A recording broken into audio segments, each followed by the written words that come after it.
Bom, pessoal, vamos colocar algumas metas para o escalonador. Então, mas antes de a gente colocar algumas metas para o escalonador, vamos dividir os sistemas operacionais em três tipos. Então, um tipo aqui são os batch systems, aqueles que não são preemptivos e o processo ele domina a máquina e fica lá um tempão. Os sistemas interativos, né, que são os preemptivos normais de hoje em dia, que todo mundo usa, Windows, Linux e tal. E um outro tipo aqui de processos são os real-time, né, processos de tempo real. Esses processos de tempo real, eles são muito utilizados aqui em controle de processos. Controle de processos. Por exemplo, se você tem uma usina nuclear, aí acontece algum alarme, você tem um certo tempo, né? O sistema tem que responder a esse alarme em um tempo bem determinado. Ele não pode responder ao alarme depois de um ano, porque daí tudo já acabou, né? Então ele tem um tempo aqui de resposta. Então o que importa aqui nos sistemas de tempo real é que eles garantem um tempo de resposta. Um tempo de resposta. Eu acho que esses batch systems, eu acho que vocês já. A gente já, pelo curso, você já tem uma ideia do que seja, né? Aquelas máquinas de segunda geração, que não faz. Isso daqui é o que vocês usam normalmente, e esses daqui, real time, vocês nunca ouviram falar, talvez, na vida. Então, eu estou falando agora aqui pela primeira vez, sistemas de tempo real, são aqueles que estou definindo aqui para vocês, são aqueles o sistema ele garante o tempo de resposta. Ele garante com que, uma vez que aconteceu um alarme, o sensor viu alguma coisa, então o sistema ele vai responder, ele vai dar a resposta em um tempo determinado. Bom, para todos os sistemas, tanto faz se é batch, interactive, real time, para todos os sistemas, a gente quer um escalonador que seja justo, fairness, que faça justiça. O que é justiça? Aqui no caso aqui ele está definindo como dar a cada processo a sua fatia justa da CPU. Tá? Então, o que seria a fatia justa? Bom, deixar todos eles rodando na CPU de forma equilibrada. Talvez. Pode estar definindo assim, né? Por exemplo, eu não gostaria que tivesse um processo que nunca entra na CPU, porque um outro ocupa a CPU 100% do tempo. Não parece que isso seja muito justo, né? É, aqui o, o outro objetivo aqui do escalonador é garantir com que uma política seja cumprida. Então, aqui está escrito, ó, alguém inventa alguma política e essa política ela deve ser cumprida, tá? Quando é que isso acontece? Um exemplo aqui, vai. Um exemplo seria, exemplo. Às vezes tem banco de dados onde é possível com que o administrador de sistema ele dê aqui uma política de como que os processos disparados pelo banco de dados vão estar quais que vão ser essas prioridades dos processos parados pelo banco de dados. Então ele pode dar uma prioridade maior, por exemplo, para a diretoria da empresa e uma prioridade menor para, sei lá, para o pessoal mais baixo, né? Então tem algumas formas de o escalonador ser parametrizado, tá? E aqui balance é manter todas as partes do sistema, né? Então CPU e I/O ocupados. Então eu vou comentar aqui cada um dos casos aqui. Primeiro aqui para os sistemas em batch.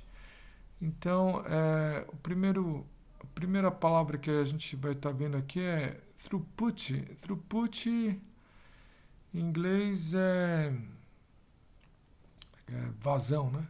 Vazão. Então, aqui o objetivo do throughput é maximizar o número de jobs. A palavra job aqui seria como se fosse processo, mas em computadores de segunda geração o pessoal usava mais o termo job, tá bom? Então seria maximizar o número de jobs, o número de processos por um certo tempo. A vazão, aumentar a vazão aqui. Um outro objetivo aqui do escalonador seria minimizar esse tempo aqui de turnaround. O que é o tempo de turnaround? É o tempo entre a submissão do job e o término dele, né? Então seria deixar fazer com que ele fique menos tempo lá no computador. E o outro objetivo aqui é fazer com que a CPU esteja ocupada todo o tempo, principalmente computadores antigos. A CPU é um recurso muito caro, então a gente vai querer balancear, né, como eu falei, keep all parts of the system busy, mas principalmente aqui em computadores onde a CPU é muito cara, a gente quer que a CPU esteja mais ocupada, a garantir que a CPU esteja ocupada, aí fazendo coisas.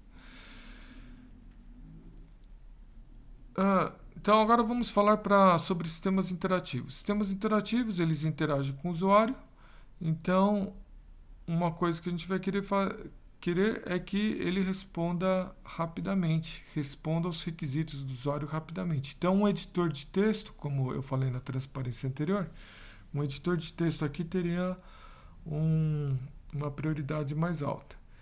E proporcionalidade seria que manter a expectativa do usuário. O usuário ele tem uma certa expectativa de quanto tempo demora para ele fazer alguma coisa. E, por exemplo, eu lembro que o Tenenbaum tinha dado o exemplo de fazer conexão via modem, né? Mas esse exemplo aqui está bem ultrapassado, mas que seja, eu não sei se vocês se lembram como é que fazia a conexão usando modem. Era bem demorado, aí o Tannenbaum falou, bom, para isso é demorado, o usuário já espera isso, então tudo bem, né? Aqui é satisfazer as expectativas do usuário. E no último caso aqui, sistemas de tempo real, o objetivo do escalonador é cumprir os deadlines, né? Ou seja, uma vez que acontece alguma coisa, eu tenho que responder em um certo tempo. Eu não posso perder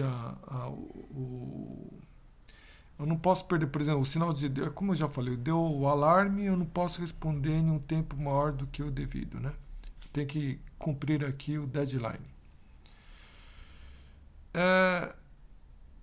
Existem algumas coisas que a gente poderia mais ou menos chamar de sistemas de tempo real, mas não são assim tão. O deadline aqui não seria assim tão restrito, né? Então, por exemplo, quando você está assistindo um filme, tem uma sequência de quadros. Vamos supor que você está vendo um quadro a cada 1 sobre 30 de segundo, né? 1/30 de segundo, vai. Você tem 30 quadros por 30 frames por segundo. Aí, se de repente a internet tá mal, se você.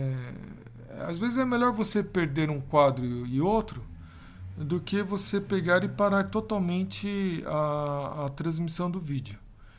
Então a ideia é que você, assim, e como está vindo um quadro atrás do outro, você vai querer também evitar com que os quadros se percam, né? Então dependendo aqui do que se faz quando você está vendo um filme, você vai querer que esse processo aí que está te mostrando o filme, ele tenha uma prioridade tal, com que você não tenha aqui uma degradação na qualidade do filme que você está assistindo.